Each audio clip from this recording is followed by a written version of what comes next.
Hi students, एक बार फिर से आप लोगों का स्वागत है हमारे YouTube channel Ranjan Singh math वाला पे। तो चलिए आज कुछ कमेंट में क्वेश्चन आए हैं, उस क्वेश्चन को हम लोग सॉल्व करने वाले हैं। तो समय ना गवाते हुए फटाफट से क्वेश्चन किया जाए। चलिए देखते हैं। कहा है कि दो प्लॉट है, एक प्लॉट आपका स्क्वायर शेप में है। चलिए बनाते हैं एक प्लॉट। मान लीजिए ये स्क्वायर है, तो ये स्क्वायर शेप में है, और दूसरा प्लॉट जो है वो हमारा मान लीजिए कि रेक्टेंगुलर शेप में है। तो इसमें प्रत्येक साइड जो दिया गया है, two plots of the land have the same perimeter. तो पेरीमीटर सेम है। एंड आगे क्वेश्चन है perimeter, same perimeter, one is a square. एक उसमें स्क्वायर है जैसा हमने बताया, साइड 64 मीटर, जिसका साइड जो 64 मीटर का है। तो देखिए स्क्वायर का एक साइड 64 है, तो सारा साइड ही 64 का होगा, राइट ना, 64 ही। ठीक। अच्छा, अब रेक्टेंगल की बात करें। रेक्टेंगुलर प्लॉट की बात की गई है जिसका लेंथ जो 70 मीटर दिया गया। तो बोला गया है, ये 5 गलती से बच्चे ने टाइप कर दिया। अब है find the breadth of the rectangular plot. तो देखिए इसका ब्रीथ निकालना है। इसके लेंथ तो बता दिए गए 70 मीटर, बहुत ही ईजी क्वेश्चन है। 70 मीटर इसका लेंथ है रेक्टेंगल का, इसका ब्रीथ आपको निकालना है। अच्छा, दूसरी चीज़ यह है कि पेरीमीटर दोनों का सेम है। तो सबसे पहली बात कि फ्रॉम क्वेश्चन हम लोग लिखेंगे, एकदम इजी क्वेश्चन है, फटाक से लिखिए। फ्रॉम क्वेश्चन से कहा गया है पेरीमीटर ऑफ स्क्वायर, पहले पेरीमीटर ऑफ रेक्टेंगल ही लिखते हैं। Perimeter of rectangle is equal to perimeter of, ये क्वेश्चन में कहा गया है, ठीक है, पेरीमीटर ऑफ स्क्वायर।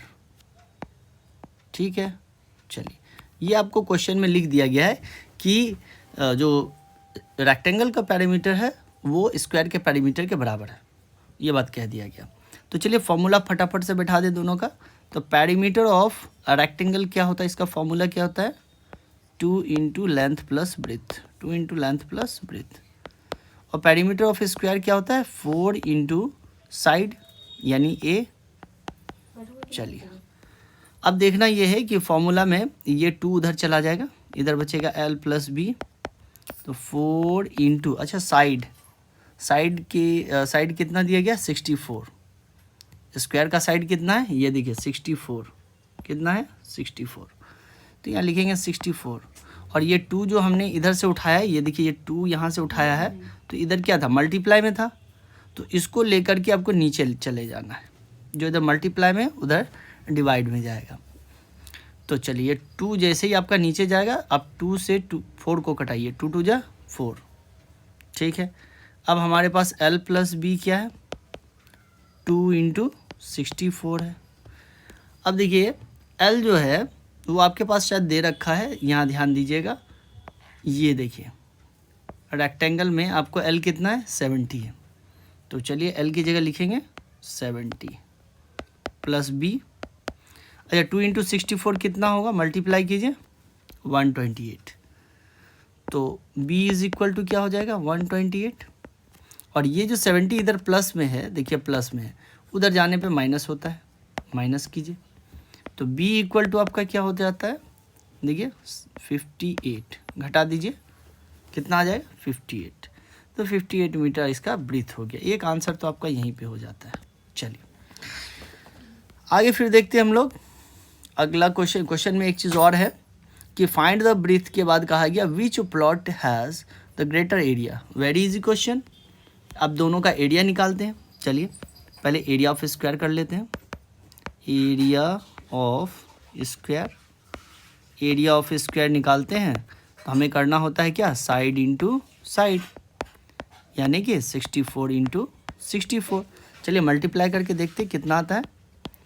4 4 जा 16, 1 कैरी करिए, 6 4 जा 24, 125, राइट। 6 1 जा 6 4 जा 24, 2 कैरी कर गया, 6 जा 36 और 2 38, वेरी गुड। 6 आ गया, 5 4 9 आ गया, 8 2 10 का 0 आ गया, 3 1 4 आ गया, 4096।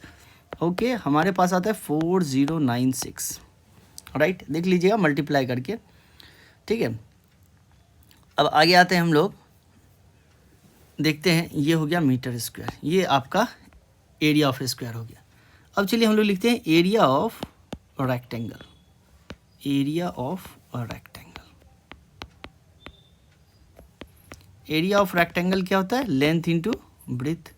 लंबाई गुणे चौड़ाई, तो लेंथ कितना है 70 और ब्रीथ अभी अभी आपने निकाला है। चलिए देखते हैं, ये रहा ब्रीथ, यानी कितना है ये 58। तो ब्रीथ लिखिए 58। अब चलिए गुना कर लेते हैं, 7 8 जा 56, 5 रह गया। अब देखते हैं 7 5 जा 35 और 5 40 और 1 0 यहाँ बैठा देते हैं, है ना। 7 8 जा 56 और 7 5 जा 35 और 5 40। चलिए अब ये हमारा मीटर स्क्वायर हो गया। अब जरा नोटिस कीजिए दोनों के एरिया पे, ये है 4096, एरिया ऑफ स्क्वायर क्या आया 4096 और एरिया ऑफ रेक्टेंगल क्या आया 4060। अब आप देख के ही बता सकते हैं विच वन इज़ ग्रेटर। तो एरिया किसका अधिक हो रहा है, स्क्वायर वाले का, 4096। तो लिखना है 10 area of square, area of square is greater than the area of rectangle, that's all। ये बात आपको लिख देना है, हो गया। ये तो आपका क्वेश्चन था। क्वेश्चन पे ज़रा ध्यान दीजिए, क्वेश्चन क्या कहा है। क्वेश्चन ये कहा है कि ग्रेटर एरिया, यानी कि which plot has greater area, which plot has the greater area. तो यहाँ पे जैसे आप लिखे ना रेक्टेंगल और ये करके, तो लिखना है area of square plot. Plot का है, प्लॉट कर दीजिएगा और कुछ नहीं, प्लॉट। और यहाँ पे greater than the area of rectangular plot, RECTANGULAR। ये आप खुद से भी कर सकते हैं। चलिए यहाँ पे हम लोग इसको रेक्टेंगुलर प्लॉट के लिए लिख देते हैं, RECTANGULAR। चलिए रेक्टेंगुलर प्लॉट पूरा लिखिए, प्लॉट। और यहाँ पे भी प्लॉट कर दिए स्क्वायर प्लॉट, क्योंकि प्लॉट करके बताया। ठीक है, ये हो गया आपका आंसर। इसको थोड़ा सा हम छोटा कर दे रहे हैं ताकि आप लोग इसका स्क्रीनशॉट लेना चाहें तो ले सकते हैं। यहाँ से है, ये आपको यहाँ से स्क्रीनशॉट ले लीजिए। बड़ा करना है तो बोलिए बड़ा कर दें, ये लीजिए स्क्रीनशॉट लीजिए। चलिए फिर आगे आइए। अब यहाँ से चाहें तो आप लोग स्क्रीनशॉट ले सकते हैं। ये स्टेटमेंट वाला है नीचे। चलिए इसको हम ऐसे रखते हैं, आप लोग ले लीजिए स्क्रीनशॉट। चलिए ठीक है, चलिए बस आज के लिए इतना ही। ये इसी तरह से आप लोग लाइक सब्सक्राइब करते रहेंगे, और जो भी समस्या हो आप लोग, अब आपके पास एकदम बिल्कुल एक प्लेटफॉर्म है उपलब्ध, जहाँ भी आप अपनी समस्या को, जहाँ जाकर आप अपनी समस्या को बिल्कुल बता सकते हैं और उसका हल भी पा सकते हैं।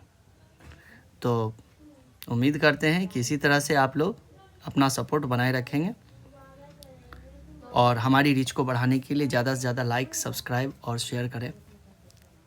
तो आज के लिए बस इतना ही, थैंक यू, क्योंकि मुझे भी अब जाना है पढ़ाने के लिए।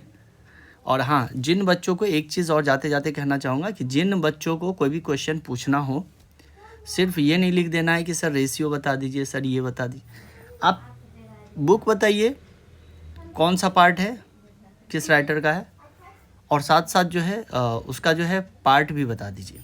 ठीक है, किस पार्ट, कौन सा पार्ट है बुक का और किस राइटर का है, और उसका चैप्टर बता दीजिए कौन से चैप्टर का और कौन सा नंबर क्वेश्चन जानना है। ठीक है, और इससे और अगर ज़्यादा डीपली नहीं जाना है तो सिंपल सी बात है, आप बुक से फ़ोटो खींच लीजिए, फ़ोटो खींच करके यहाँ पे आप अटैच कर दीजिए, ऐड कर दीजिए, और या फिर उसको टाइप कर दीजिए यहाँ पे क्वेश्चन को ही, जैसे अभी इस बच्चे ने टाइप किया, इस तरह से आप टाइप कर दीजिए, सॉल्यूशन मिल जाएगा। ठीक है, देखिए इसने भी तो टाइप ही किया है, देखिए रिप्लाई आया है। ठीक है, ये रिप्लाई के तौर पे क्वेश्चन लिखा है इस बच्चे ने और इसका सॉल्यूशन मिल गया। चलिए ठीक है, थैंक यू, आज के लिए इतना ही।